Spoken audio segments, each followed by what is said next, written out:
Hello, today I want to talk about generators. Before we can know what a generator is, we must first understand iterables and iterators. All right, so let's start there. An iterable is a very broad umbrella term for anything that can be iterated through. Okay, so far we've learned about things like lists.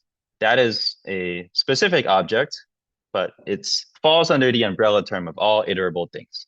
And this includes things like lists, like dictionaries, like strings, like range. These are all things we can iterate through, right? You can for loop through it, and you can think of anything that you can for loop through as something that is an iterable.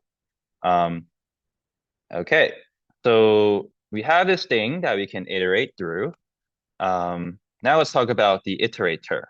Okay, so I want you to think of the iterator. I want you to conceptualize it as this object.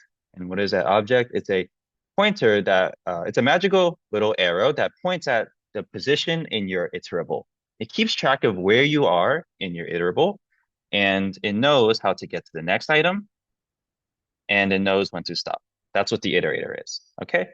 So when we for loop through something, every iteration, how do we move on to the next item? Well, we need someone who is overseeing that and moving us from one to the next, and that is where the iterator comes in. Okay, so the iterator, the reason why I use this abstraction is because if you try to dig into Python tutor and figure out, hey, what is this iterator thing? You don't really get much clear of an answer, do you? It just says list iterator instance, not very helpful. So I think it's convenient to use this sort of abstraction as an arrow to an index. Okay. An iterator is an object that handles iterating through an iterable. To produce an iterator, we call iter on it. Um, and the important things are that it's stateful. It remembers where we currently are in our list, and it knows how to move on by calling next on it. And it also knows when to stop, in which it will throw a stop iteration exception if we try to access a iterator that has all the way been uh, moved through. Okay, so important thing is once I call next, I use up that element and I can never return to it unless I make another iterator. Okay, so let's short example. If I have a list of 1, 2, 3, what happens if I call next on the list? Error, right? Because S is a list, which is an iterable, but it is not an iterator. And I get an iterator by calling iter on the list.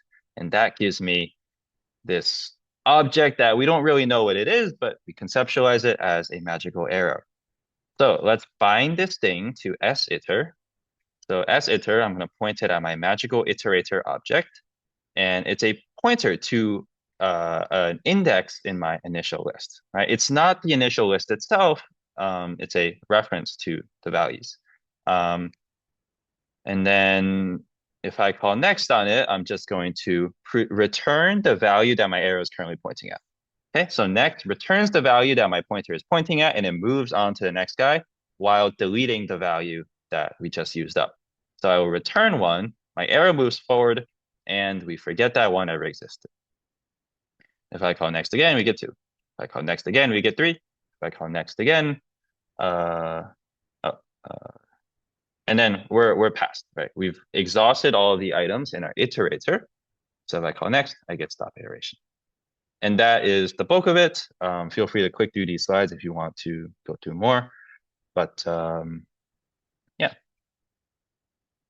Okay, so now let's move on to generators. This is the very short one slide recap that we just went through. This is somewhat important. So why did I use that for loop example is because in Python, a for loop is basically implemented using an iterator. When you do for x and a, what Python essentially does is it calls iter on a, and then it will find x is equal to next of a. Okay? So a for loop is basically a while true. It's going to do x is equal to next of your iterator, and then it will stop the while loop when we hit stop iteration. So this is obviously not in scope. This is just a way of conceptualizing and understanding what a for loop does. Um, but yeah, this is out of scope because like there's exceptions, right? Stop iteration has exceptions, so you can't do like if stop iteration. You have to catch an exception. All right, generators. So iterators are very nice. They package together the values in some iterable and enable a convenient way to iterate across them. Okay, so let's say I have a list comprehension here. It gets me all the values between 0 and 4 that are even. That is a list, that is an iterable. But if I call iter on it, I now have an iterator over those values. And then I can call next on it, get 0, 2, 4. Okay, that's cool. But what if I wanted more functionality? What if I wanted a infinite iterator? What if I wanted to iterate over some custom range that I design? What if I want to iterate over a tree? There are so many possibilities, and that's what the generator is going to help us do. The generator, in one sentence, it helped us design our own iterators. So now we introduce the generator. The generator is kind of weird, so let's talk about it very simply. Who is it? It's an object. Okay, if you put it into Python tutor, it's going to be very unhelpful once again. It's just going to tell you it's a generator instance. What is it? It is an object that is an iterator. Key definition. A generator is an iterator, and an iterator is an iterable. Therefore, a generator is an iterable. Therefore, you can for loop through a generator. You will see that again and again. Why do we want generators? To create fancy iterators over custom ranges we define, and to enable memory efficient iteration over large sequences. We'll talk more about that later. But it has lazy computation. Feel free to look up, read more on lazy computation. It basically computes values only when requested. How do we do it? We write a generator function, which is just we write a normal function, but we swap out all of the yields or all of the returns for yield. So here I've written a generator function called g. It's going to yield x and then yield x plus 1. When I call the generator function, key thing, what is returned by a generator function? It doesn't return the values, it returns a generator that will iterate over those values, right? So my gen is bound to a generator, not the actual values themselves. And then number 3, to use the generator, I have to call list, next, for loop, or whatever. And the important thing is that all of these will implicitly call next, and only on next does the generator turn on. And then it will find the next value and produce that value. Okay. So I'll come back to this thing. Okay. So generators are special functions that let us create our own iterators. We use yield instead of return. And when you call a generator function, it doesn't run the function. It only returns the generator. The code executes when someone calls next on it. Okay. So when someone calls next, your generator code, it will execute up until the next yield. It will yield the thing or return it, and then it will pause. The generator is an iterator, right? It remembers, it's stateful, it remembers where it leaves off, and the next time someone calls next, the code keeps running and moves forward. Okay? So yield says, here's your next element, and then it stops, it remembers where it leaves off. Okay. So as a very quick motivation, do we actually use the things we learned in this class? I thought I would never use the generator, and then I did. So I was very surprised. So let's say we want to load a bunch of data from a directory. This is a very big. By the way, you can skip this. This is a tangent. Let's say we have a bunch of directory with a bunch of files. I have a function that loads from that directory. Let's say I want just one file from that directory. Let's say all of these files are identical and they have some metadata that I want to access. So it doesn't really matter which file I get, but I just need one file, right? So the simplest way to implement this is that I can loop through my directory, and then if some condition, I grab the file and then I break out of my for loop. Very simple, very easy to understand, and very efficient because I don't iterate any more than I need to. But it's verbose. So can we write this in less lines of code? So this is concise. I do a list comprehension and then I get the first item. What is the issue with this? Why do I say it's not memory efficient? Because if we do a list comprehension, we're forcing Python to compute that entire list and then grab the first item. But I only want the one item, right? Okay, so I can use a generator expression to produce a generator over all of the values that meet this condition. And then I call next, I'll just prompt it for one value, and I do not consume any more memory than I need to, because it doesn't pre-compute all of the files. When someone calls next, it turns the generator on. It will run the code up until the next yield the one value, and stop. No extra memory needed. Okay, back to actual topic. Sort of the canonical example, Fibonacci. So let's see how a generator function runs. So here's a normal function that returns a list of the first n Fibonacci numbers or something like that. I'm going to have a list to store my numbers, and then I'm going to loop. I'm going to append my cur and then update my pointers onto the next Fibonacci numbers and so on. And then finally, I return the results that I've accumulated iteratively. Okay. Now let's say I have fibgen. Okay. And then I say g is equal to fibgen of 3. Does that give me the values? No, right? It just gives you the generator. But what happens if I call next? Now the generator turns on, and follow the yellow arrow, we start executing code. We execute that line, we go into the loop. I yield cur, I return the value, and then the generator will stop. But it's going to remember where it left off, so that pointer is going to stay there.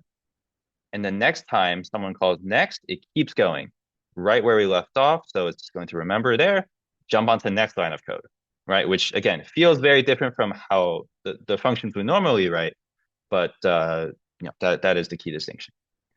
So if I call next again, now we're executing, get 1. Now if I call list,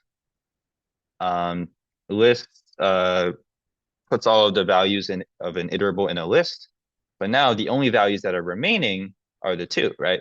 So I will only get 2, and we are done. So now what's happened is that we've run out of elements, so we return. Here, I list fibgen of 3, but because I've called it again, I've done a brand new fresh generator, full of fuel, non-exhausted, so it will produce all of the values if I list it. Okay, if I call next on G, I will get stop iteration, but if I make a new generator, I get all of the values again. How do I make an infinite generator? You just do while true. All right. Okay, so here I want to start with a sort of a conceptual tutorial about how to show how generator functions work and sort of their key property. And then I'll jump into how we can actually write this from scratch. So let's say I want you to output the leaves of a tree. How do you do that? And how can a generator help us? So here I give you one implementation. Take a moment. Does this work? Let's try it. So we are at the root of our tree. I say, hello, are you a leaf? You're not a leaf. So we are going to jump into the for loop. That first branch, B, I want to return leaves of B. So we recurse, we enter that subtree, and then we recurse. So are you a leaf? You're not a leaf. So I recurse on the subtree, return leaves of B. Are you a leaf? Yes, you are. So I return it, and we get 4. And we are done. So we got 1 leaf and then it stopped. So our function did not work, right? So let's see how a generator saves us. A generator picks up where we left off. So what if after finding the first leaf, it remembers that and it keeps looking for the other leaves? That's what a generator will do for us. So now let's write leavesgen, a generator implementation of the exact same function. Everything else is the same, but instead of return label of T, return leaves of B, let's yield label of T, yield leavesgen of B. And now tell me what's going to happen. So first of all, does this work? It doesn't work just yet because yield label of T, that makes sense. I yield you a number. Yield leavesgen of B doesn't make sense. Why? I say calling a generator function returns a generator, not a value. So I don't want to return to someone a generator, right? I want to get all of the values out of that generator, which is why I'm going to for loop through the generator and yield all of those individual leaves that are stored within my generator. Okay, so here's the actual solution. And by the way, we can shortcut this with some syntactic sugar that Python gives us as yield from. We'll talk more about that later. But yeah, here's the solution. Now what happens if I just make those 2 substitutions? Now our function magically remembers that we left off here. So when someone calls next again, it's going to look for the next leaf. So it's going to remember that it was a part of that larger subtree and then move on to the next branch, the 5. Is 5 a leaf? Yes, you are. Yield it. And then it's going to remember that we are in a broader tree. Move on to the next branch and find all of the leaves. So when someone calls the list on leaves gen, we get all of the leaves just by converting our function that can only find one leaf to a generator function. The key idea with the generator, we keep looking, we pick up where we left off. Okay, let's quickly talk about yield from. So, okay, yield from, yield all of the values from an iterable. So yield from 1, 2, 3, what do you get? Error. Can only yield inside a function. Okay. If I define a function and do yield from 1, 2, 3, what do I get? Oh, sorry. And then this is the key, one of the most important slides is just that yield from something is the same thing as for item in thing, yield the item. This is an equivalent. This is a shortcut that Python gave us. There is nothing more to yield from than a shortcut for this for loop. Okay, so anytime you use yield from, you can now equivalently write it using yield, but yield cannot always be written using yield from.